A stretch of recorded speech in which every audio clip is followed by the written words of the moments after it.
आप सभी को जय मसीह की। इस वीडियो में जुड़ने के लिए आपका धन्यवाद है। अगर आपने अभी तक हमारे चैनल को सब्सक्राइब नहीं किया है तो जल्दी सब्सक्राइब करें और साथ ही में बेल आइकन को भी दबाएं ताकि आप हमारे अपडेट्स और वीडियोस मिलते रहें। सुसमाचार बांटने के लिए आप हमारी मदद कर सकते हैं। इसके लिए आप फेसबुक, ट्विटर और इंस्टाग्राम पर जुड़ें। आशा है आज का संदेश आपको आशीष देगा। अगर आज आप मेरी बात को सुन रहे हैं और ये बात अगर आप अपने दिलों में बसा लें तो आपकी बहुत सारी परेशानियां सॉल्व हो सकती हैं। अगर आपकी जिंदगी में पैसों की घटी है, शिफा की घटी है, शांति की घटी है, अगर आप इस टीचिंग को समझ गए और इसको आपने अप्लाई कर लिया, आपकी जिंदगी में घटी नाम का शब्द नहीं रह सकता। अगर आप समझ जाए कि आपको परमेश्वर ने क्यों बनाया है और आपको क्या करना है, जिस लेवल पर परमेश्वर ने आपको पहुंचाना है या जिस स्तर पे आपको परमेश्वर ने पहुंचाना है, उसके लिए आपने क्या करना है, ये जानना बहुत जरूरी है। नहीं तो हम भटकते रहेंगे, गोल गोल घूमते रहेंगे, हमारा कोई फायदा नहीं। सबसे पहली चीज जो परमेश्वर के बारे में या हमको परमेश्वर से जोड़ता है वो है आराधना, यानी कि वर्शिप। मीटिंग्स में, और मेरे को खासकर कोफ्त लगती है, मेरे को काफी इस बात से नाराजगी है कि मीटिंग्स में वर्शिप को टाइम पास के लिए बनाया जाता है। जब तक भीड़ इकट्ठी होगी 2-2.5 घंटे हम वर्शिप करेंगे, वो वर्शिप नहीं है, आप टाइम पास का समय निकाल रहे हैं, आप परमेश्वर को नीचा कर रहे हैं। वर्शिप बहुत कीमती चीज है और बहुत ही वैल्यूएबल चीज है। मसीह लोगों के लिए या कन्वेंशंस में जाने वालों के लिए एक टाइम पास की चीज हो गई है, मगर एक्चुअली वर्शिप वो नहीं है जैसे आम लोगों ने उसको बना दिया है। वर्शिप वो है जिसको परमेश्वर ने बनाया है।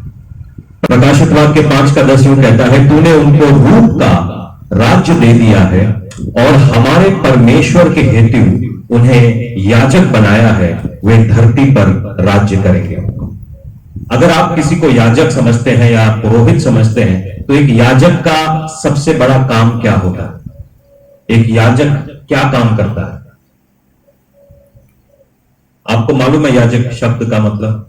पुराने नियम में याजक का मतलब होता था जो आराधना करने वाला है या प्रीस्ट। जो प्रीस्ट है उसका बेसिक काम है परमेश्वर की आराधना करना। बाइबल यूं बताती है, जो यीशु मसीह के लहू से धोए हुए, उसके लहू से खरीदे हुए हैं, वो सब के सब दो चीजें जो परमेश्वर ने हमको बनाने को कही या आदमी को पुराने नियम में बनाने को कही। कोई बता सकता है दो चीजें जो परमेश्वर ने आदमी को पुराने नियम में जिसका इंस्ट्रक्शन दिया और कहा कि तुम ये दो चीजें बनाना? सबसे पहला क्या बोलते हैं, नूह की नाव, और दूसरा है परमेश्वर का मिलाप वाला तंबू। आप बोलेंगे सुलेमान का मंदिर, वो सुलेमान की इच्छा थी कि परमेश्वर का मंदिर यरूशलेम में बने, मगर परमेश्वर ने कभी नहीं कहा था कि मेरा मंदिर बने। उसने एक क्या बोलते हैं, उसने हमेशा टैबरनैकल या परमेश्वर का जो मिलाप वाला तंबू था मूसा का, वो ही बनाना चाहा। ऐसे दो किस्म के लोग हैं जिनको परमेश्वर ढूंढ रहा है। समय यूहन्ना 4:23 कहता है कि पर समय आ रहा है और आ ही गया है जब सच्चे उपासक पिता की आराधना आत्मा और सच्चाई से करेंगे। परम पिता ऐसे ही उपासकों को चाहता है। जो अंग्रेजी की बाइबल है कि आत्मा ऐसे, परम परमेश्वर ऐसे लोगों को ढूंढ रहा है कि जो आत्मा और सच्चाई से आराधना करते हैं। अगर आप परमेश्वर के रडार में आना चाहते हैं या परमेश्वर की नजर में आना चाहते हैं तो आपको आत्मा और सच्चाई से आराधना करना आना चाहिए। आत्मा और सच्चाई, केवल टाइम पास नहीं, बैठने की जगह नहीं। अगर आप चाहते हैं कि परमेश्वर आपकी विनतियों को सुने, आपकी बातों के ऊपर ध्यान लगाए, आपको परमेश्वर का अटेंशन चाहिए। ये खाली चर्च में आने की बात नहीं है, वर्शिप टीम में गीत गाने की बात नहीं है, बाजा बजाने की बात नहीं है, पासवानी करने की बात नहीं है। अगर आप सही में चाहते हैं कि परमेश्वर आपके ओर अटेंशन दे तो आपको आत्मा और सच्चाई से आराधना करना है। दूसरे लोग हैं जिनको परमेश्वर ढूंढ रहा है, वो है बिचवाई प्रार्थना करने वाले। यिजकेल 22 का 30 यूं कहता है कि परमेश्वर की आत्मा ऐसे आदमियों को ढूंढ रही है। यहां पे क्योंकि हिंदी का जो इसका ट्रांसलेशन है वो सही नहीं है, तो मैंने यहां पर इसलिए जो अंग्रेजी की आयत को उठाया है कि I looked for someone among them who would build up the wall.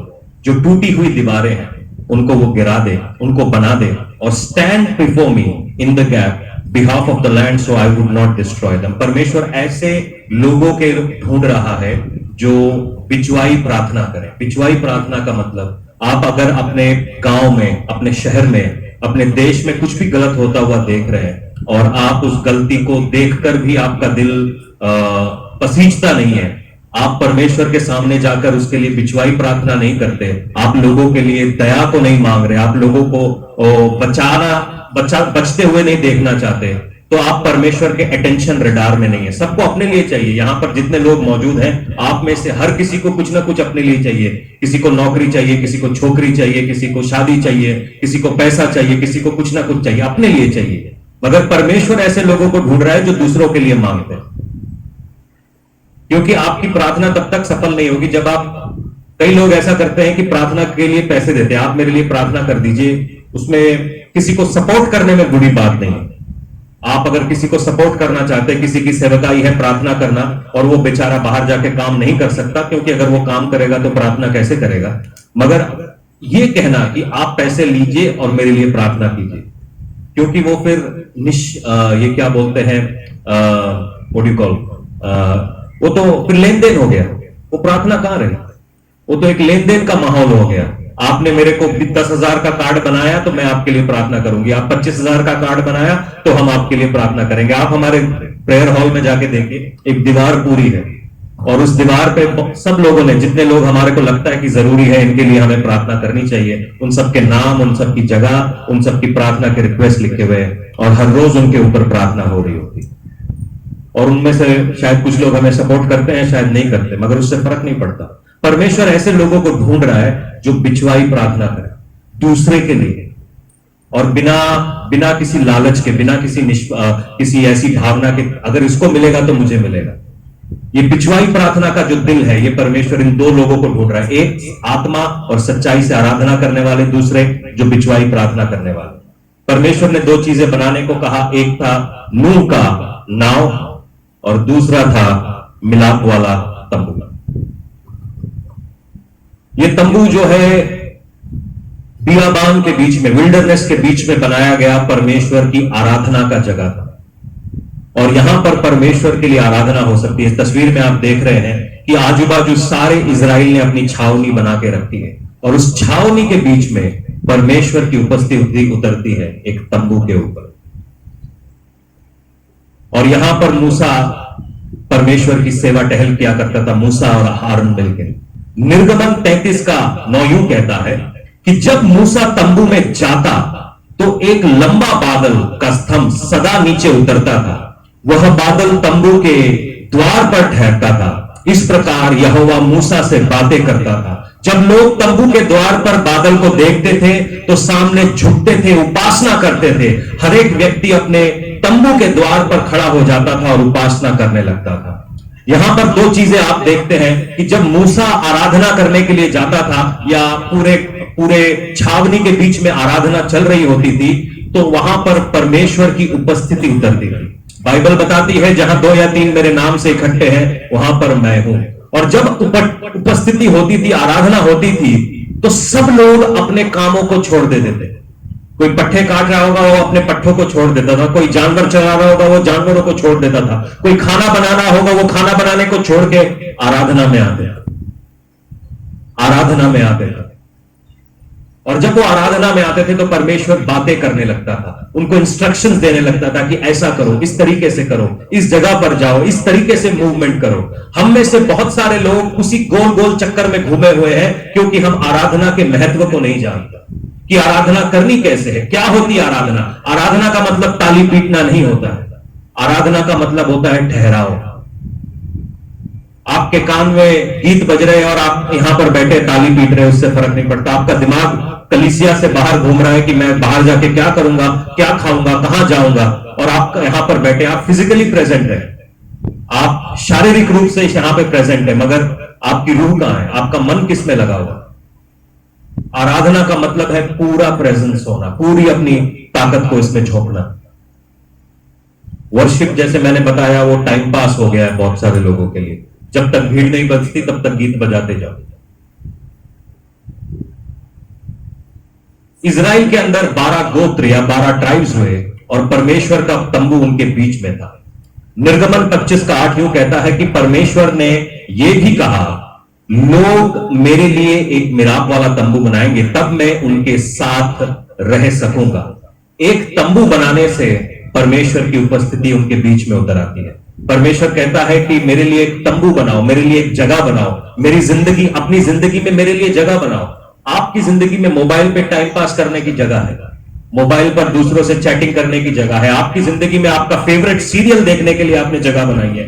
आपकी जिंदगी में आपने जिस व्यक्ति को आप पसंद करते हैं, आपने उसके लिए जगह बनाई है। आपकी जिंदगी में आपने खाना खाने के लिए जगह बनाई है, नहाने के लिए जगह बनाई है। आपकी जिंदगी में क्या आपके घर में प्रार्थना की जगह है? सबके घर में बाथरूम, बेडरूम, टॉयलेट, किचन तो है, मगर क्या आपके घर में प्रार्थना की जगह है? परमेश्वर कहता है मेरे लिए अपनी जिंदगी में एक जगह बनाओ, तंबू बनाओ जहां से तुम मुझको मिलोगे और तब मैं तुम्हारे बीच में चलूंगा। निर्गमन 29 का 45 और 46 यूं कहता है कि मैं इजराइल के लोगों के साथ रहूंगा, मैं उनका परमेश्वर होऊंगा। लोग यह जानेंगे कि मैं उनका परमेश्वर यहोवा हूं। वे जानेंगे कि वह कि मैं वही हूं जो उन्हें मिस्र से बाहर लाया, ताकि मैं उनके साथ रह सकूं और मैं उनका परमेश्वर यहोवा हूं। परमेश्वर अपने आप को जाहिर करना चाहता है।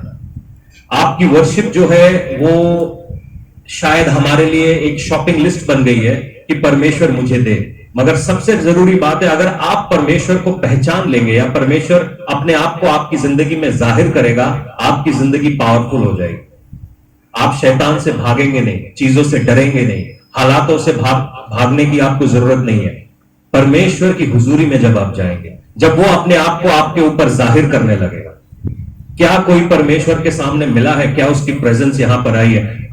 जब अभिषेक और थॉमस यहां पर थे, हम यहां पर मीटिंग चला रहे थे और ये शायद 6 या 7 महीने पहले की बात है, तो अभिषेक अपने बारे में ये कभी बता सकता है कि जब वो मीटिंग चल रही थी और मीटिंग के बाद ये लोग सामान इकट्ठा कर रहे थे, जब परमेश्वर इनके ऊपर उतरा, वहां पर कुछ भी नहीं था, कोई वर्शिप करने वाला नहीं था। यहां पर गिन चुन के 4 आदमी थे, मैं, sister Neha, sister Anju, David भाई और जॉन भाई, और इनके ऊपर पवित्र आत्मा अपने आप से उतरता है। और जब ये इनके ऊपर पवित्र आत्मा उतरा, परमेश्वर ने इनके ऊपर जाहिर किया, तब ये होश में नहीं थे। और अभिषेक मट्टू को घर तक ले जाना आसान बात नहीं, जितने लोग उसको देखते हैं जानते हैं। तो परमेश्वर क्या ऐसे रीति से आपको अपने आप को जाहिर करना चाहता है, एक्सप्रेस करना चाहता है कि मैं हूं तेरे साथ। क्या आप अपने आप को तैयार हो, आप अपनी जिंदगी में वो जगह बनाने के लिए कि आप परमेश्वर को ग्रहण कर सको? यूहन्ना 1 का 14 यूं कहता है कि वो आदि में शब्द ने देह धारण कर हमारे बीच में निवास किया। आप ये देखिए, ये यीशु मसीह के बारे में है। पुराने नियम में परमेश्वर कहता है कि मेरे लिए तंबू बनाओ, और नए नियम में परमेश्वर का तंबू हमारे बीच में चलने आ गया। वो तंबू परमेश्वर की उपस्थिति थी, और नए नियम में प्रभु वो चलता फिरता तंबू बन गया और वो हमारे बीच में रहा। वो यहूदियों के साथ रहा, वो अन्य जातियों के लोगों से मिला, उसने खाली परमेश्वर का जो प्रेजेंस था उसको हमारी जिंदगी में एक रियलिटी बना दी। पुराने समय से ही परमेश्वर नए समय की बात कर रहा था। पुराने समय से ही परमेश्वर ने बोला मेरे लिए एक जगह बनाओ, कि एक तंबू बनाओ, और नए नियम में यीशु मसीह एक तंबू के रूप में हमारे बीच में आ जाता है, एक तंबू के रूप में हमारे बीच में आ जाता है। जब याबेस कहता है कि मेरे तंबुओं की हदों को बढ़ाओ, इसका मतलब ये नहीं है कि वो कह रहा है कि मेरे घर को बड़ा करो। ये शरीर आपका एक तंबू है, हम आगे देखेंगे।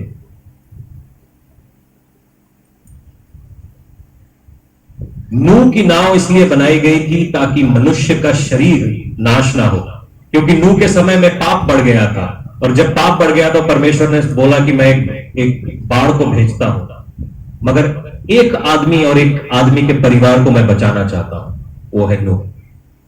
नूह को उसने चुन लिया, और क्योंकि उसने नूह को चुन लिया, उससे जितने जुड़े हुए लोग थे वो सब के सब बच गए। मैं विश्वास करता हूं अगर आप यहां पर बैठे हैं तो आप चुने हुए। अगर परमेश्वर ने आपको चुन लिया तो आपसे जुड़े हुए जितने लोग हैं वो सब बचाए जाएंगे। परमेश्वर ने इसीलिए आपको चुना, इसीलिए अपना सलीब पर लहू बहाया, ताकि आप बचाने वाले। कोई कहे मैं बचाने वाला हूं, मैं बचाने वाला हूं। ऐसा नहीं है, बचाने के लिए जाना पड़ता है। आज नहीं कल जाएंगे, आज बहुत थक गया मैं, कल प्रार्थना करेंगे, ऐसा नहीं है। आप अपने प्रार्थना के लेवल्स को बढ़ाइए। मिलाप वाला तंबू इसलिए बनाया गया ताकि मनुष्य की आत्मा नाश ना हो। ये 430 साल की गुलामी के बाद, 30 साल तो उनके मजे के रहे मिस्र देश के अंदर, मगर 400 साल की गुलामी के बाद ये लोग बाहर आते हैं। ऐसा लगा लीजिए 10 पीढ़ियां बीत जाती हैं, उसके बाद ये लोग बाहर आते हैं और इनको कुछ नहीं पता ये कौन है। ये यहूदी भी नहीं थे, ये कुछ भी नहीं थे, इनकी गुलामों की कोई औकात नहीं होती, गुलामों का कोई स्टेटस नहीं होता, और ये लाखों लाखों लोग बाहर आ जाते हैं मिस्र देश में से। परमेश्वर कहता है इनकी रूहें बर्बाद ना हो, एक तंबू बनाओ।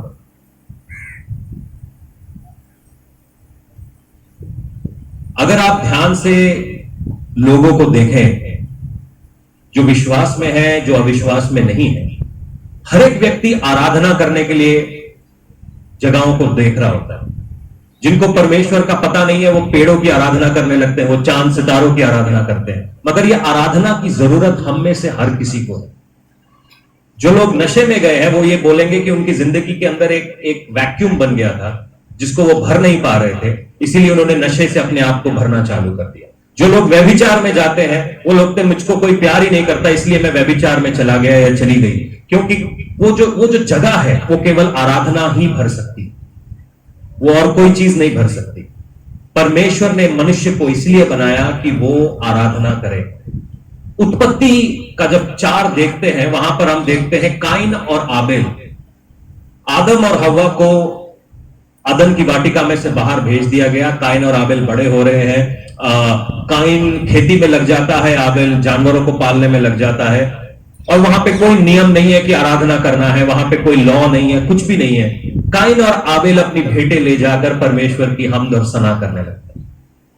और उसके बाद की आपको कहानी मालूम है। उनको तो परमेश्वर से गुस्सा करना चाहिए था, क्योंकि उनके मां बाप को आदम की वाटिका में से बाहर निकाल दिया।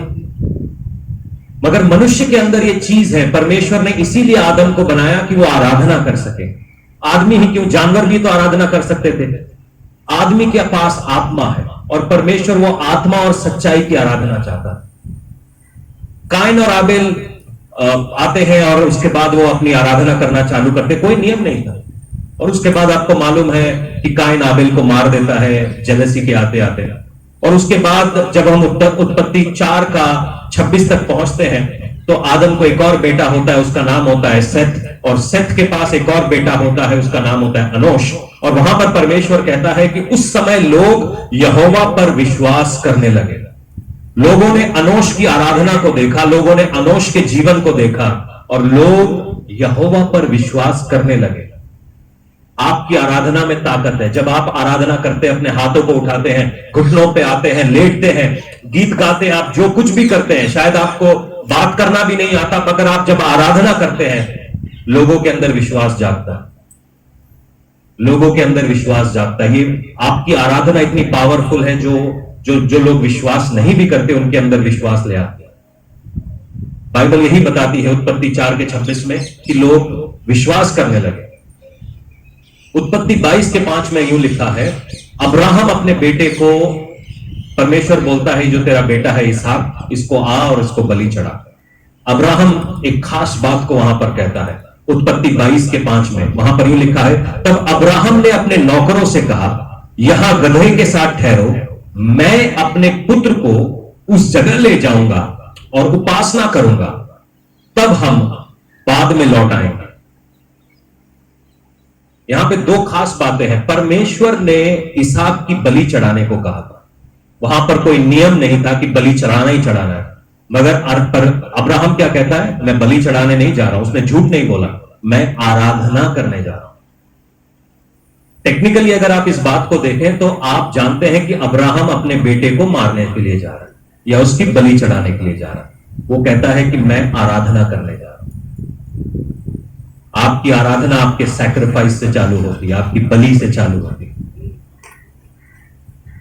हम सब कुछ रख लें अपने पास, अपना घमंड, अपनी गलतियां, अपना सब कुछ रख लें, अपना छिछोरापन, और उसके साथ हम आराधना करने चलेंगे तो नहीं होगा। अब्राहम ने अपनी सबसे कीमती चीज दांव पर लगा दी। और सबसे मजेदार बात है, अब्राहम के पास बाइबल नहीं थी, अब्राहम के पास लिखा हुआ वचन नहीं था, उसको मालूम भी नहीं था कि क्या है।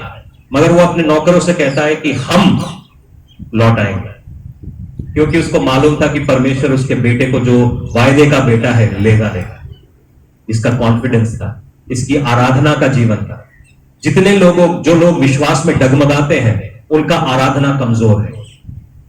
अगर आपका प्राइवेट वर्शिप, आपकी प्राइवेट प्रेयर लाइफ पावरफुल है, तो मुश्किल कितने भी हालात हो, आप नहीं डरेंगे, आप नहीं डरेंगे।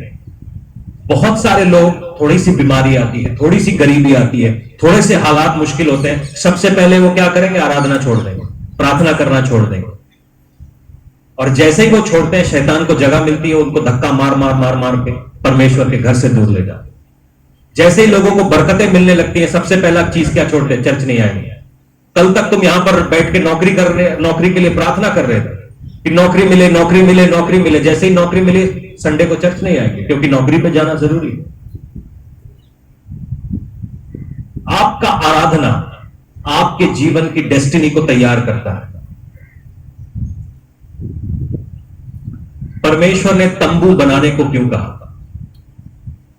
जैसे कि मैंने बताया, 430 साल के बाद इजराइल देश से निकले, और इजराइल देश से निकल के जैसे ये बियाबान में आए, तो देखते क्या है कि लाल समुद्र दो भाग हो गया, और ये लाल समुद्र में से निकल आए, और मिस्र की जो सेना थी वो पूरे लाल समुद्र में डूब गई। और ये सब लोग गीत गाने लगे, मिरियम गीत गाने लगी, बहुत जय जयकार हुई और सब कुछ हुआ। और अचानक से ये अपने आप को एक शहर में से, एक सिविलाइजेशन में से दूर, एक जंगल के बीच में अपने आप को देखते हैं। मूसा ऊपर चला गया है परमेश्वर से पर्वत में बात करने के लिए, नीचे चालू हो जाता है कि हमें आराधना की जरूरत है, हमारे को खालीपन महसूस हो रहा है, हमारे को कुछ ना कुछ करना है, हमें खालीपन महसूस हो रहा है। जो आदमी कुछ नहीं करता वो अंदर से खाली हो जाता है, जो आदमी आराधना नहीं करता वो अंदर से खाली हो जाता है। यही काम है आपकी जिंदगी में, पाप घुस रहा है। अगर आप व्यभिचार में हैं, गलत तस्वीरें देखते हैं, गलत बातें बोलते हैं, गलत सोच है आपके दिमाग में, तो सबसे पहली चीज जो आपको चेक करनी है वो है, आपकी वर्शिप ठीक है, आपकी प्रेयर लाइफ ठीक है क्या? आप किसी और से बात करने की जगह सबसे पहले आप देखिए कि मेरा रिश्ता परमेश्वर के साथ ठीक है या नहीं। क्योंकि जब वो रिश्ता ही नहीं रहेगा, आप आराधना नहीं कर पाएंगे, और जब आप आराधना नहीं कर पाएंगे, आपकी लाइफ के अंदर शैतान हक जमाता है। निर्गमन 32 का 22 से लेकर 24 तक मैं आपके लिए पढ़ देता हूं। हारून ने उत्तर दिया, महाशय क्रोधित मत हो। ये हारून महाशय परमेश्वर को बोल रहा है, ये एक नई ट्रांसलेशन है जो मैं आपके लिए इस्तेमाल कर रहा हूं। आप जानते हैं कि ये लोग सदा गलत गलत काम करने को तैयार रहते हैं। ये अपने इजरायली भाइयों के लिए बोल रहा है। लोगों ने मुझसे कहा, मूसा हम लोगों को मिस्र से बाहर ले आया, किंतु हम लोग नहीं जानते कि उसके साथ क्या घटित हुआ। मूसा का पहाड़ के ऊपर था, वहां पर आग थी, और मूसा परमेश्वर से 10 आज्ञाएं ले रहा था। इसीलिए हम लोगों को मार्ग दिखाने वाला कोई देवता बना। इसीलिए मैंने उन लोगों से कहा, यदि तुम्हारे पास सोने की अंगूठियां हैं तो उन्हें मुझे दे दो। उन लोगों ने मुझे अपने सोने की अंगूठियां दे दी, तो मैंने इसके आग में फेंका, और उस आग में से एक बछड़ा हमने बना लिया। वो लोग गाय का बछड़ा ही क्यों बनाया मुझे मालूम नहीं, मगर उनके बीच में एक जोकर था, उस जोकर का नाम था आरून। वो कोई भी प्रॉब्लम होती है, आप कुछ लोगों के पास जाते हैं, कुछ लोग सोल्यूशन देते हैं, कुछ लोग उस प्रॉब्लम को और बढ़ा देते हैं। जैसे ही आप बोलेंगे ना, मेरे पांव में चोट लगी है, ला मैं तेरा पांव ठीक कर दूंगा। वो जैसे ही उसके हाथ में पांव दोगे, पहले पांव में सूजन नहीं थी, उसने पांव को आप पे मरोड़ा, उसमें सूजन आ गया। फिर सूजन आ गई, बोलेगा सूजन अच्छी है, सूजन आना तो अच्छी है, मैं आपको वो बोलता हूं हल्दी वाला दूध पियो, हल्दी वाला दूध पिएंगे आप। कहता फिर कल आना, कल फिर मैं ठीक करूंगा।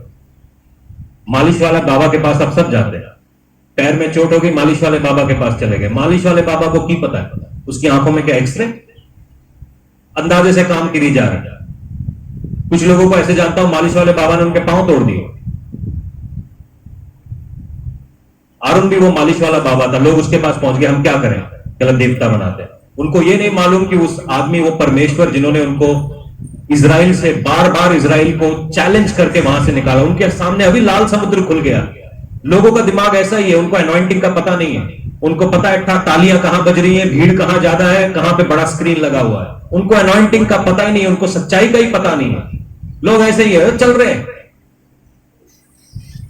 हमको भी उन्होंने इसलिए रखा हुआ है कि संडे को वो कहीं और पहुंचेंगे, जैसे ही उनके ऊपर दुष्टात्मा बीमारी आएगी वो यहां पे होंगे। बहुत दुख की बात है, बहुत दुख की बात है। इसलिए हमारे साथ वो बना के रखते हैं। उनको सच्चाई का नहीं पता कि सच्चाई क्या है।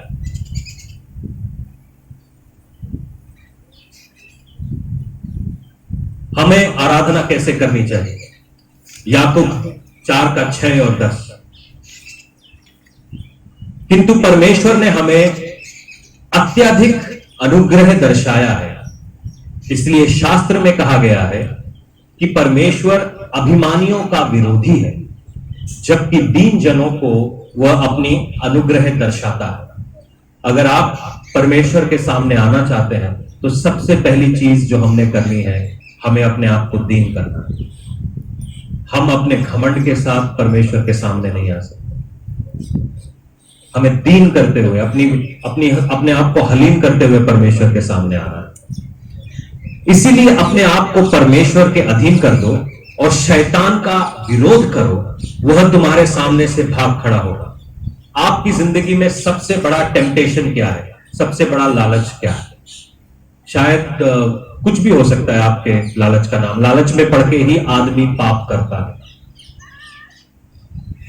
वचन यूं कह रहा है कि खुद को परमेश्वर के अधीन कर दो और शैतान के सामने बस खड़े हो जाओ, उसका विरोध करो, वो आपके सामने से भागने लगेगा।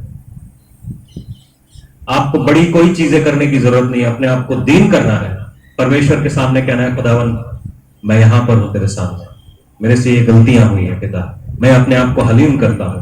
और शैतान के सामने जो लालच तुम्हारी जिंदगी में काम कर रहा था, उसके सामने उठ के खड़े हो जाओ, वो तुम्हारी जिंदगी से भागेगा। परमेश्वर के पास आओ, वह भी तुम्हारे पास आएगा।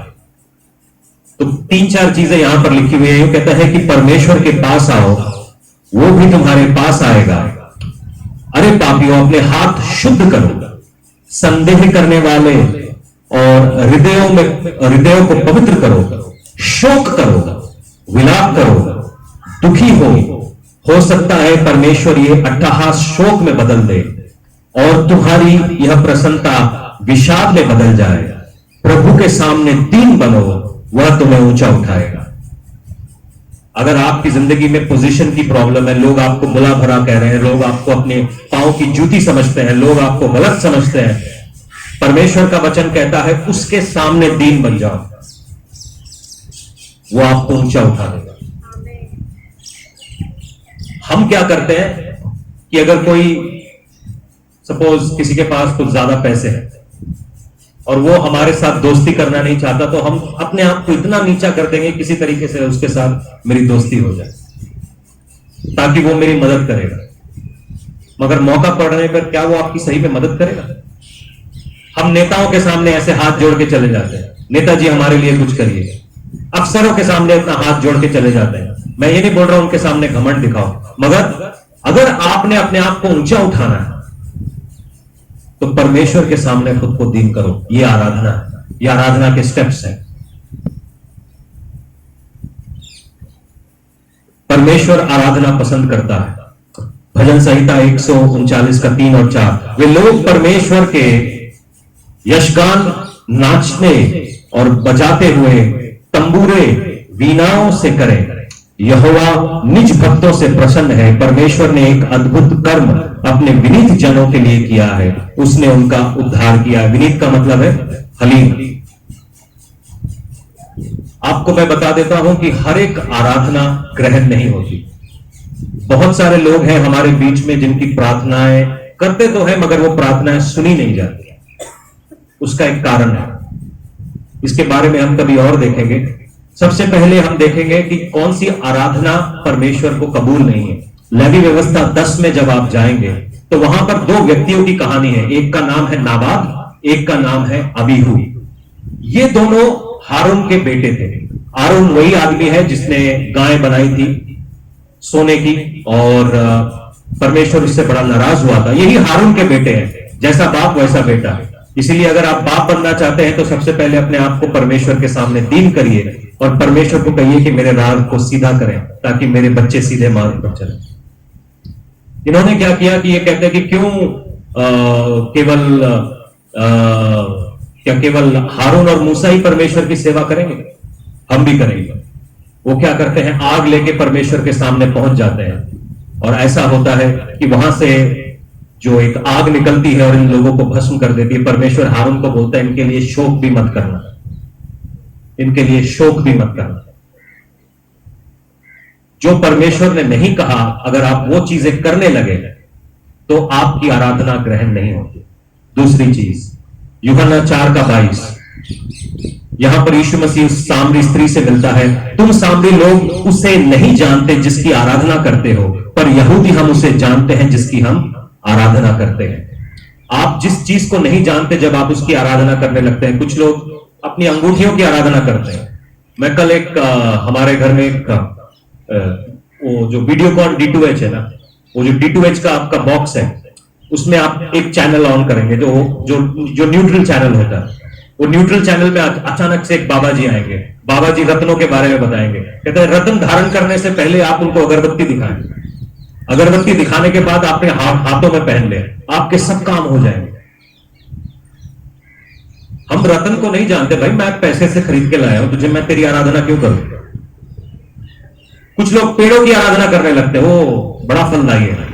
चांद की आराधना करने लगते हैं करवा चौथ पे, सबके सब भूखे होके चांद को देख रहे हैं। चांद इनको देख के सोच रहा है तुम भूखे क्यों होगे, क्यों? आप जिसको जानते नहीं आप उसकी आराधना क्यों कर रहे हैं? परमेश्वर हर जगह पर, जो पहले परमेश्वर का कमांडमेंट है कि मुझे जानो, मैं तुम्हारा परमेश्वर यहोवा हूं और मेरे को जानने के बाद तुम मेरी आराधना करो कि मैं तुमको मिस्र में से निकाल लाया, मैं तुमको नशे में से निकाल के लाया, बीमारी में से निकाल के लाया, तुम्हारी पापों में से मैं निकाल के लाया। मुझे जानो और फिर मेरी आराधना करो। मगर जिस चीज की हम आराधना बिना जाने पहचाने करते हुआ आराधना रिसीव नहीं होती। अगर आप परमेश्वर के साथ आपकी जान पहचान नहीं है, हो सकता है आपका नाम शिंदा मसीह है, शिंदी मसीह है, आपका नाम कुछ भी है और आप परमेश्वर को नहीं जानते और बिना जाने आप उसकी आराधना कर रहे हैं, तो शायद आपकी आराधना रिसीव नहीं होगी। क्योंकि सबसे पहले आपने उसको जानना है जिसकी आप आराधना कर रहे हैं। लूका 7:37 बोलता है, यीशु मसीह एक स्त्री से मिलता है जो व्यभिचारी है। वो स्त्री पता है क्या करती है, एक महंगा इत्र होता है, उस इत्र को यीशु मसीह के सर के ऊपर, मतलब वो बर्तन को तोड़ती है और सारा इत्र यीशु मसीह के शरीर के ऊपर बहने लगता है। वो अपने आंसुओं से यीशु मसीह के पांवों को धोती है, अपने बालों से यीशु मसीह के पांवों को साफ कर रही होती है।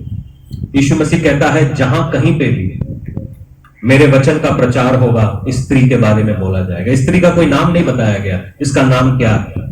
बहुत सारे बाइबल के लोग मानते हैं कि ये मैरी मैगदलेन है, जिसको यीशु मसीह ने यूहन्ना 8 में बचाया था। मगर मैं नहीं जानता, मैं भी नहीं जानता ये कौन है, क्योंकि इसका नाम ही नहीं लिखा हुआ।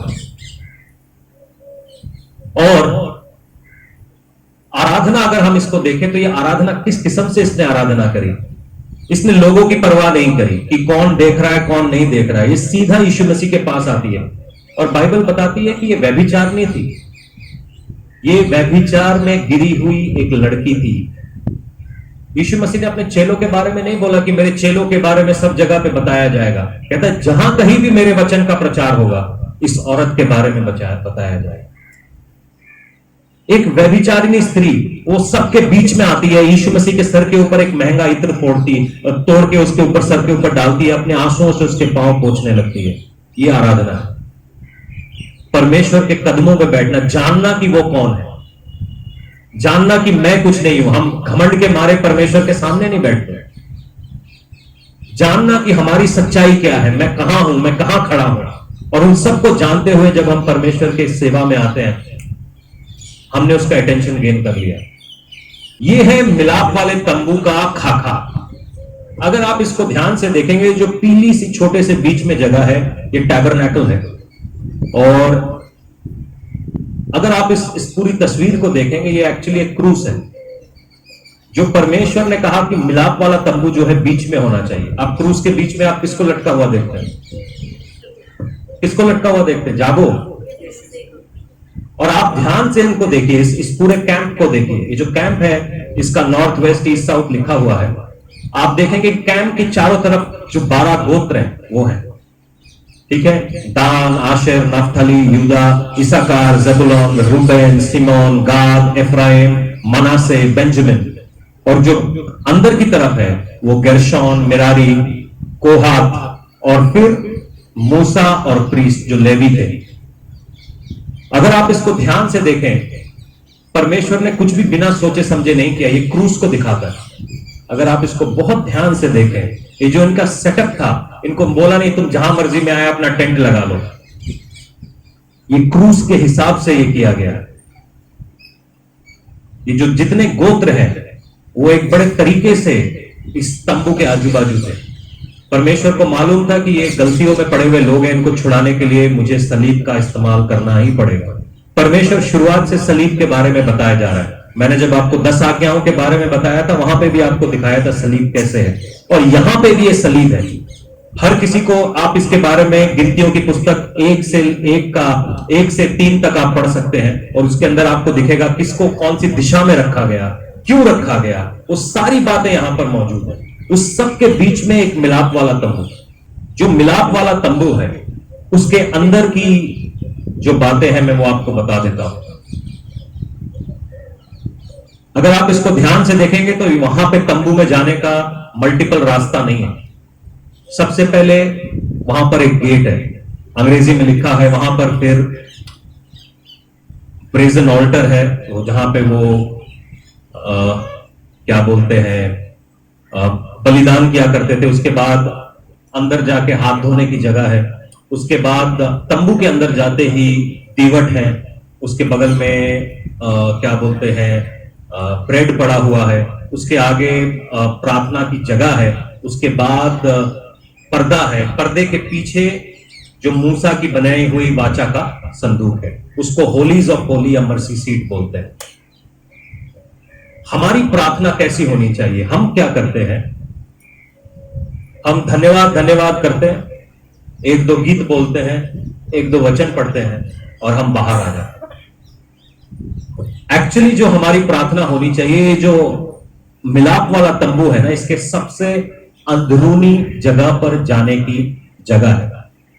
जब परमेश्वर आपसे मिलता है, जब आप परमेश्वर से आमने सामने उसकी बातें सुन पाते हैं, ये आपकी प्रार्थना के समय में होता है।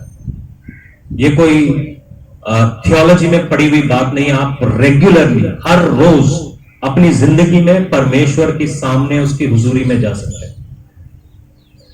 इसका एक तरीका है, मैं आपको दिखाता हूं। सबसे पहले गेट है। यीशु मसीह क्या कहता है? मार्ग मैं ही हूं, मार्ग मैं ही हूं, मेरे बिना पिता तक कोई नहीं जा सकता। ये एक फ्लो ऑफ वर्शिप कैसा होना चाहिए मैं आपको बता रहा हूं। आप मार्ग मतलब यीशु मसीह के जरिए से ही आप पिता तक जा सकते हैं, उसके अलावा किसी के जरिए से, यीशु मसीह के जरिए ही ये जो गेट आपको नजर आ रहा है, इसके अंदर आप आ सकते हैं। और उसके सामने एक ऑल्टर है। ऑल्टर है मतलब कि जब पुराने नियम में कोई परमेश्वर के भवन में जाता था, तो परमेश्वर के भवन में वो अपने पापों की क्षमा करने के लिए कोई पंछी या कोई जानवर लेकर जाया करता था, जिसको उस समय का जो प्रीस्ट था वो उस आदमी के ऊपर हाथ रखने के बाद उसके ऊपर प्रार्थना किया करता था।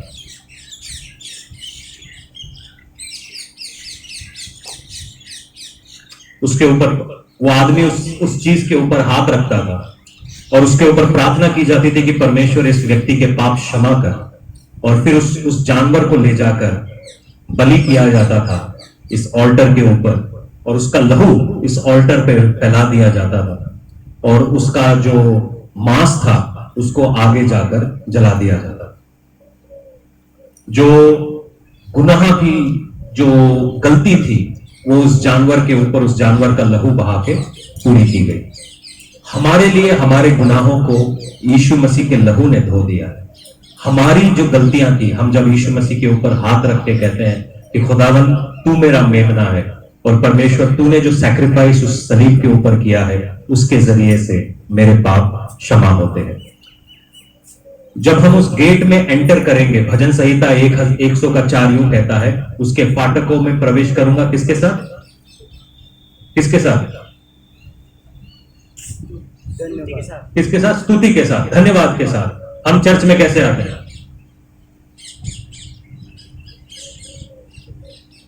जैसे किसी ने आपके कान पे बंदूक रखी है चर्च पे आने का। आप जब भी चर्च में आए अपने घर से कुछ भी लेके आए, थाली लेके आओ, कुछ भी लेके आओ, बजाओ, बजाते हुए घुसो, क्योंकि मुझे मालूम है कि मैं यहां पर आया हूं, मुझे मिलने वाला है। अगर आपको लॉटरी लग गई और आप लॉटरी लेने जाएंगे तो कैसे जाएंगे? कोई अपने घर अपने लिए बहू लेने जाता है तो कैसे जाता है? घोड़ा करेगा, उधार के कपड़े पहनेगा, गले में इतने सारे नोटों की माला पहनेगा, गधा घोड़े के ऊपर बैठेगा, फिर जाएगा, और सारी दुनिया को ही बोलेगा आप भी मेरे साथ चलो। आप अपनी बरकतों को लेने आए हैं। आप कैसे आते हैं? यह आराधना का तरीका नहीं है। उसके फाटकों में प्रवेश करूंगा धन्यवाद के साथ, और जब मैं यीशु मसीह पर हाथ रख देता हूं तो मैं समझता हूं कि मेरे गुनाह माफ किए गए। मैं और नहीं करूंगा, और नहीं करूंगा। वो मेरा मेमना है, वो मेरे लिए बहाया गया है, वो मेरे पापों को ढक लेता है, वो मेरे को पूरा ढक लेता है। उसका लहू मेरे लिए काफी है। मुझे किसी डॉक्टर की जरूरत नहीं है, उसका लहू मेरे लिए काफी है। मुझे किसी तांत्रिक की जरूरत नहीं है, उसका लहू मेरे लिए काफी है। मुझको किसी चीज की जरूरत नहीं है, उसका लहू मेरे लिए काफी है। मेरे को दवाइयों की जरूरत नहीं है, उसका लहू मेरे लिए काफी है। उसका लहू शिफा देता है, उसका लहू छुड़ा लेता है, उसका लहू चंगाई देता है। और फिर ये लहू ले जाकर हम बलिदान करते हैं। जो वर्शिप का काम है, जो वर्शिप का जो तरीका है, उसमें पहले है ऑफरिंग आता है। हम क्या करते हैं कि ऑफरिंग को आखिरी में रखते हैं। आप जब किसी की बर्थडे पार्टी में जाते हैं तो सबसे पहले, अगर मैं जाता हूं किसी की, अगर किसी बच्चे की बर्थडे पार्टी है, तो मैं सबसे पहले उसको गिफ्ट देना चाहता हूं। क्योंकि मैं यहां पर किस लिए आया हूं? उस बच्चे के लिए आया हूं, उस बच्चे के बर्थडे के लिए आया हूं। मैं उसको ऑनर करना चाहिए सबसे पहले। तो आप परमेश्वर को ऑनर करने की बात सोचिए, उसको आदर करने की बात सोचिए। शायद आपके पास 10 रुपए हैं, मगर जो भी आपका बेस्ट है वो आप परमेश्वर को दीजिए। आप सोचेंगे मैं तो जब मेरे पास 5 लाख होंगे तब मैं दूंगा। आपके पास फूटी 5 कौड़ी है, आप वो दीजिए, मगर ये आपके आराधना का हिस्सा होना चाहिए। जब आप वो देते हैं, आप टच करते हैं परमेश्वर के दिल को। मुझे याद है कि मेरे को मेरी पहली तनख्वाह 2000 रुपए मिली। 2000 रुपए में से मैंने 200 रुपए का दशमांश दिया, और उसके बाद मैंने अपनी मां के लिए 700 रुपए की साड़ी खरीदी। मेरी मां के पास साड़ियों की कमी नहीं थी, मगर मैंने खरीदी, और मेरी मां को वो साड़ी इतनी पसंद आई, शायद आज तक बचा के रखी हुई। मैंने कहा इसका क्या करने वाली हो? कहता तुमने दी थी। मैंने कहा पहन लो, इसलिए दी थी। कहता नहीं नहीं। जब हम परमेश्वर के लिए ऐसा कुछ करते हैं, उसको जरूरत नहीं हमारे पैसे की, मगर फिर भी हम उसके लिए करते हैं, अपने दान और दशमांश डालते हैं, हम उसको टच करते हैं। आपकी आराधना या आराधना क्या है जो परमेश्वर के दिल को टच ना कर पाए? आपकी प्रार्थना क्या है जो परमेश्वर को हिला ना पाए? जब हम उसको टच करते हैं, उसके दिल को टच करते हैं, हमारे लिए ब्लेसिंग्स खुल जाती है, हमारे लिए ब्लेसिंग्स खुल जाती है। आप परमेश्वर की उपस्थिति में, आज किसी को नहीं पता था कि मैं क्या पढ़ाने वाला हूं। उमाकांत तो जब वर्शिप लीड कर रहे थे, उन्होंने रोमियो 12 का 1 कहा। मैं चाहता हूं कोई एक जन पंजाबी में रोमियो 12 का 1 पढ़ दे। पंजाबी में रोमियो 12 का 1। आप परमेश्वर के लिए क्या बलिदान दे सकते हैं? कितने लोग परमेश्वर की इच्छा जानना चाहते हैं? हाँ,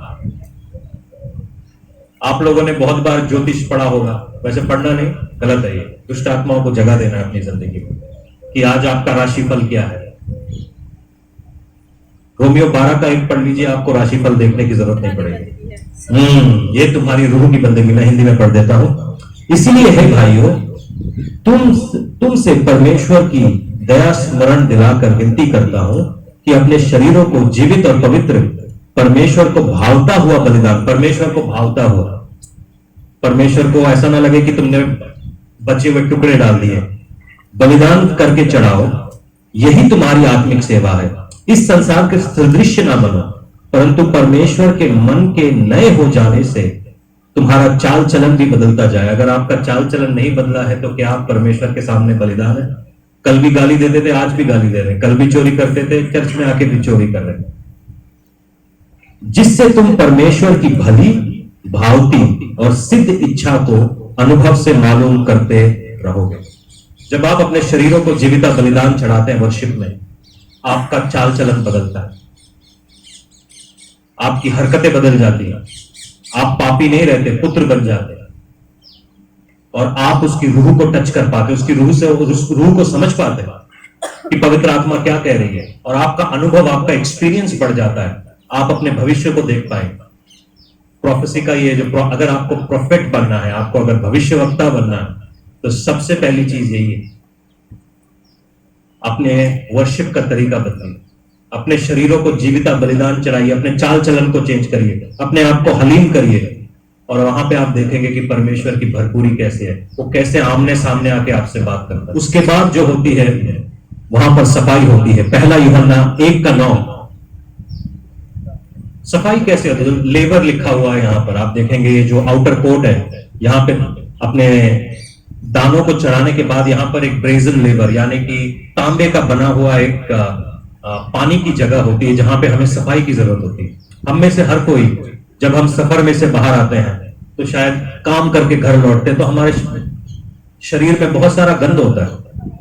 आप जाके सीधे ही अपने बच्चे को नहीं उठाएंगे, मैं अपने बच्चे को कभी नहीं उठाता, मैं बोलता हूं आप मेरे से दूर रहिए जब तक मैं नहा ना लूं।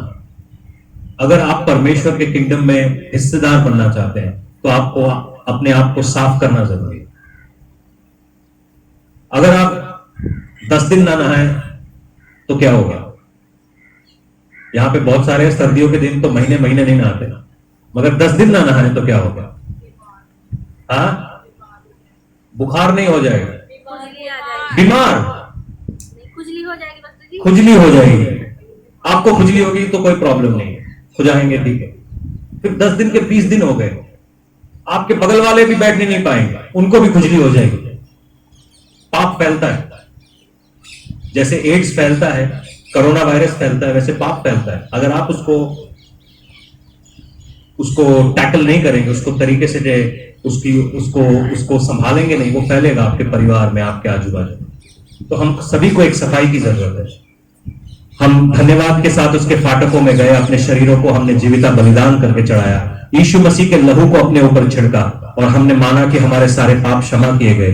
अब हमने अपने हाथों को धोना है, अपने आप को धोना है, अपने आप को साफ करना है। तो ये कैसे होगा? यदि हम अपने पापों को मान लें तो वह भी हमारे पापों को क्षमा करने और हमें सब अधर्म से शुद्ध करने के लिए विश्वास योग्य और धर्मी है। हम अपने पापों को जब हम मानते हैं, परमेश्वर हमें माफ करता है। दूसरी चीज जो हमें करनी है वो ये है कि जैसे परमेश्वर ने हमें माफ किया है, वैसे हम अपने गुनहगारों को, जिन्होंने आपके खिलाफ गलत किया है, आप उनको माफ कर दें। क्योंकि जब आप अपने गुनहगारों को माफ करते हैं तो आप परमेश्वर को इमिटेट करते हैं, क्योंकि यीशु मसीह ने जितने गुनाह हमने उसके खिलाफ किए थे, यीशु मसीह ने हमें माफ कर दिया, तो हम भी अपने गुनहगारों को माफ करें। ओके, हम यीशु की सूरत और सीरत में बनाए गए हैं। जैसा यीशु मसीह करता है वैसे हमने करना है, क्योंकि हमने तो अपने पापों की माफी मांग ली, मगर दूसरे को माफ करना अगर हम नहीं करेंगे तो हम परमेश्वर के साथ वो रिश्ते में नहीं आ पाएंगे। उसके बाद क्या होता है? जब आप अंदर जाते हैं, यहां पे 2 चीजें लिखी हुई हैं। एक है गोल्डन लैम्पस्टैंड, जो 7 दीवट है, वो उसके 3 दीवट एक तरफ है, 3 दीवट एक तरफ है। ये सोने का बना हुआ एक दीवट है, इसको लैम्पस्टैंड बोलते हैं अंग्रेजी में। और जब प्रकाशित वाक्य है तो प्रकाशित वाक्य में परमेश्वर 7 कलीसियाओं को बोलता है।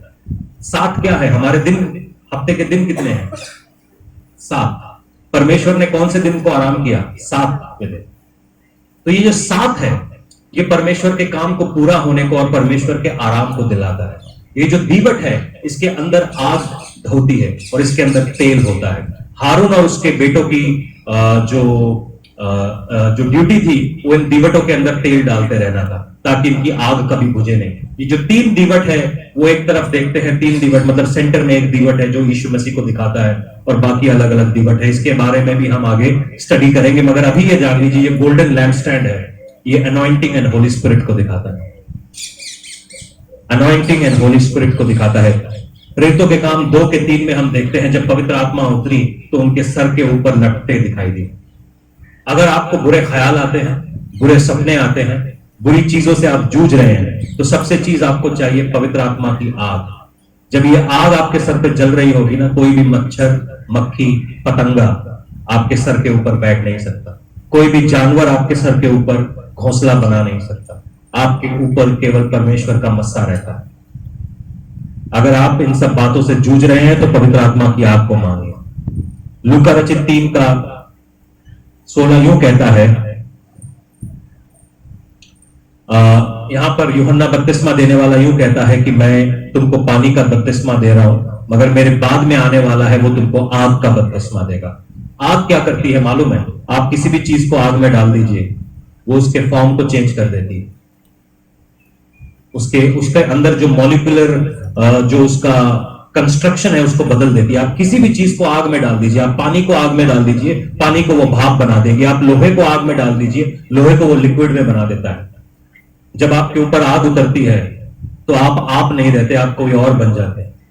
आपकी पर्सनैलिटी चेंज हो जाती है। आप सोचेंगे कि मैं इतना बेकार कैसे हूं, मैं इतना पापी कैसे हूं। पवित्र आत्मा को मांगिए अपने ऊपर, ये आपको चेंज कर देगा। ये आपको कमजोर से ताकतवर बना देगी, आपको पापी से पुत्र में चेंज कर देगी। आग में इतनी कुव्वत है, यह आग पवित्र आत्मा की आग है। और हम पवित्र आत्मा के बिना परमेश्वर के साथ प्रार्थना कैसे कर सकते हैं? जब तक हम उसकी रूह को नहीं उसकी रूह से नहीं भरते, हम उसकी रूह को छू नहीं सकते। भजन संहिता 41 का 2 यूं कहता है, और आगे जाकर हम देखते हैं कि उसके बगल में एक टेबल है, टेबल ऑफ शू ब्रेड। यहां पर परमेश्वर का जो रोटियां रखी हुई हैं, रोटियों में से जो लेवी थे वो खाया करते थे। और ये रोटियां और कुछ नहीं है, केवल बाइबल को दिखाती है, वचन को दिखाती है। क्योंकि हम परमेश्वर से प्रार्थना करने तो जाते, कितने लोग, सब लोग रो रहे हैं, परमेश्वर मुझसे बात नहीं करता, मुझसे बात नहीं करता। बाइबल तो बोल, बाइबल तो बोल। आप देखेंगे कि परमेश्वर आपसे कैसे बात करता है। जब मैं नया नया प्रेयर करता था ना, मुझे मालूम नहीं था कैसे परमेश्वर बात करता है। सही में परमेश्वर बात करता था। वो आयत मिलती थी जिसकी मुझे जरूरत है, मगर अभी मैं ऐसा नहीं करता हूं। अब मैं परमेश्वर से पूछता हूं कि तुम मुझे ले चल, उस वचन में ले चल, उस वचन में ले चल। तब मुझे बाइबल पता नहीं थी, मुझे मालूम नहीं था हिजकिय्याह कौन है, हबक्कुक कौन है, मुझे नहीं मालूम था। ओबादिया कौन है, मुझे नहीं मालूम था। आज मालूम है। उस समय मैं आंखें बंद करता प्रेयर करता था। ऑफिस से आके ही मैं खाना नहीं खाता था, मैं नहाता था। नहाने के बाद मैं एक अकेले कमरे में जाता था। हमारे पास 2 ही कमरे हुए करते थे, तो मैं एक कमरे में अपने घर वालों को बोलता, तुम लोग बैठो, मैं प्रेयर करता हूँ। मैं प्रेयर किया करता था 45 मिनट, 40 मिनट। और मेरा ऑफिस ऐसा नहीं था कि धारीवाल के अंदर है, आना 40 किलोमीटर, जाना 40 किलोमीटर, 80 किलोमीटर की मोटरसाइकिल चलाने के बाद भूख लगी होती थी। मैं कभी खाना नहीं खाता था, मैं बाइबल पढ़ता था। और मेरे पास एक बाइबल हुआ करती थी, पुरानी सी, एक ही बाइबल थी हमारे घर में, ज्यादा खरीदने के पैसे नहीं थे हमारे पास। और जब भी मैं खोलता था, परमेश्वर मुझसे बात किया करता, मुझसे बात किया करता। उसने मेरी बड़ी बड़ी मुसीबतों में से मुझको अपने वचन से निकाला। आप प्रार्थना में जा ही नहीं सकते। प्रार्थना में परमेश्वर की उपस्थिति में आने का तरीका क्या है? कैसे आऊंगा चर्च में, कैसे आऊंगा प्रार्थना में? धन्यवाद के साथ, धन्यवाद के साथ, उसकी प्रेज एंड वर्शिप करता हुआ। लड़के लोग समझेंगे इस बात को, अगर आपने, खासकर पति लोग समझेंगे, अगर आपने अपनी पत्नी को अच्छा खाना बनाने के लिए मोटिवेट करना है, तो क्या करना है? आज बड़ी सोहनी लग रही है, बिरयानी बन जानी है। वैसे तो वो दाल ना मिले, मगर जाके बोलो तो बड़ी सोहनी लग रही है। अच्छा जी बैठो, अभी आपके लिए स्पेशल बिरयानी आएगी।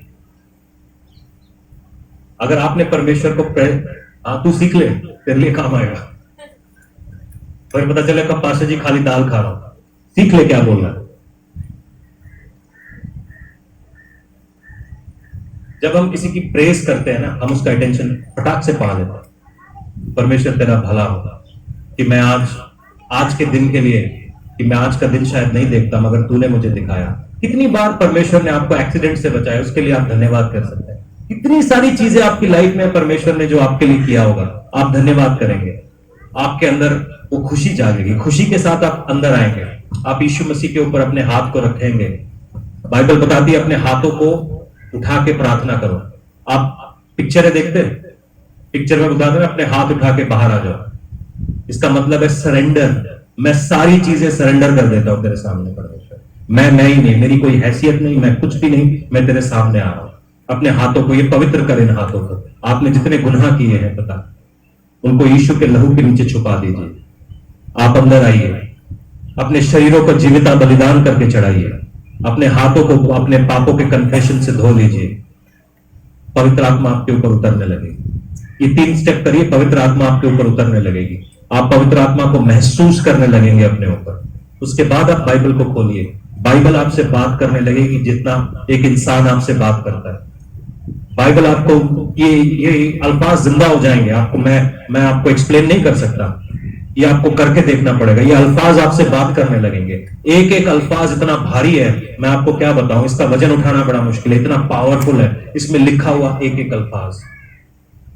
उसके बाद अब प्रार्थनाएं निकलती हैं, वो जो इंसेंस की तरह, उसको इंसेंस बोलते हैं, वो खुशबू, वो धूप की तरह परमेश्वर के सामने हमारी प्रार्थनाएं जाती हैं।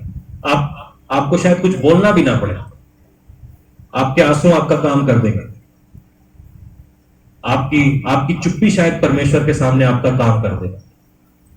हन्ना जब अपने बच्चे के लिए रो रही थी, उसके मुंह से अल्फाज भी नहीं निकल रहे थे। इलाई को लगा इसने शराब पी रखी। ये है प्रार्थना। आपको नाटक करने की जरूरत नहीं है, हाथ उठा के ताली पीटने की जरूरत नहीं, कुछ नहीं। आप अपने आप को पवित्र आत्मा से भरिए, परमेश्वर के साथ 1 सेकंड में जुड़ जाते हैं। और उसके बाद वहां पे एक पर्दा है। बाइबल बोलता है जब वो पर्दा हटता है, उसके सामने परमेश्वर की गद्दी है। यीशु मसीह जब मर गया तो वो पर्दा क्या हुआ? पर्दा फट गया। तो उसके बाद क्या हुआ? पहला कुरिन्थियों 6:19 क्या कहता है? क्या तुम नहीं जानते कि तुम परमेश्वर का मंदिर हो?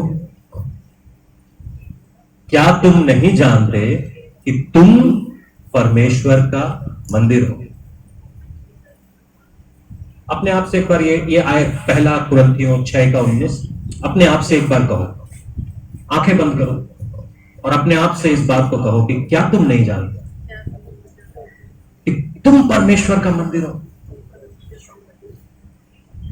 क्या तुम नहीं जानते कि तुम परमेश्वर का मंदिर हो? क्या तुम नहीं जानते कि तुम परमेश्वर का मंदिर हो?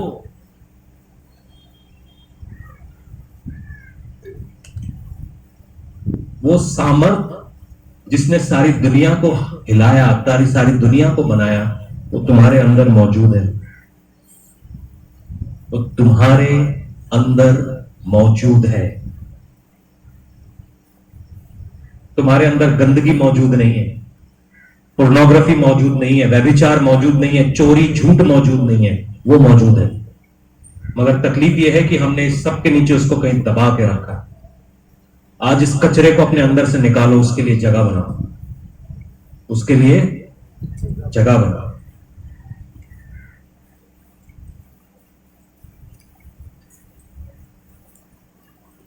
धन्यवाद के साथ हम अंदर जाएंगे। मैं एक बार और आराधना के स्टेप्स आपके बताता हूं। हम उसके सामने धन्यवाद के साथ जाएंगे, अपने शरीरों को जीविता बलिदान चढ़ाएंगे, अपने गुनाहों को मानेंगे, आराधना करेंगे, वचन पर आत्मा से भरेंगे, वचन पढ़ेंगे, आराधना करेंगे, प्रार्थना करेंगे और पवित्र आत्मा की उपस्थिति हमारे ऊपर उतरेगी। अगर आप ट्राई करना चाहते हो, आज इस तरीके को अपने घर में जाके ट्राई करना और कल आके बता देना, पास्टर जी मेरी जिंदगी में काम नहीं हो। मैं आपको एक तरीका बता रहा हूं आपके बंधनों को तोड़ने के लिए। अगर आप यहां पर हैं तो परमेश्वर आपको किसी कारण से लेकर आया। अगर आपने ये तरीका सीख लिया, it will change your life, it will change your life. ये आपकी जिंदगी को बदल देगा। शुक्रगुजारी के साथ, शरीरों को जीविता बलिदान, पापों को अंगीकार करना, पवित्र आत्मा को मांगना, वचन को पढ़ना, आराधना करना और उसके बाद प्रार्थना करना। आप 2 मिनट में ही प्रार्थना में पहुंच जाते हैं, क्योंकि आपको भाग के टीवी पे स्पेशल सीरियल देखना होता है। अगर आप सपोज आपको पत्नियां इस बात को ज्यादा समझेंगी। सपोज आपने अपने पति को कन्विंस करना है कि आपका पति आपके लिए एक सूट खरीद के दे। आपने पति को 2 मिनट मस्का मारा और उसके बाद आप टीवी सीरियल के सामने बैठ गई, तो पति आपको कभी सूट खरीद के देगा? खुशामदी करनी पड़ती है, उसको अटेंशन देना पड़ता है। परमेश्वर भी अटेंशन मांग रहा है, आप उसको अटेंशन देना सीखिए। परमेश्वर का ध्यान आपके ऊपर है, मगर क्या आपका ध्यान परमेश्वर के ऊपर है? जब आप उसको अटेंशन देंगे, उसकी खुशामदी करेंगे, उसके आजू बाजू रहेंगे, उसके साथ रहेंगे, आपको आपकी प्रार्थनाएं करने की जरूरत नहीं है। आपके मांगने से पहले आपको मिलने वाला है। आपके मांगने से पहले ये करके देखिए। आप अगर आज आप यहां पर हैं, इस चीज को अपना के देखिए अपनी लाइफ में। आप फिर बोलना पास्टर जी मेरी जिंदगी में काम नहीं हो। ये गारंटेड काम करने वाला तरीका है। That's how you worship. आइए हम आराधना करेंगे, वर्शिप टीम में गीत को गाएंगे और अब छोटे में आराधना करेंगे। हालेलुया। हमारा समय आज बहुत समय निकल गया है।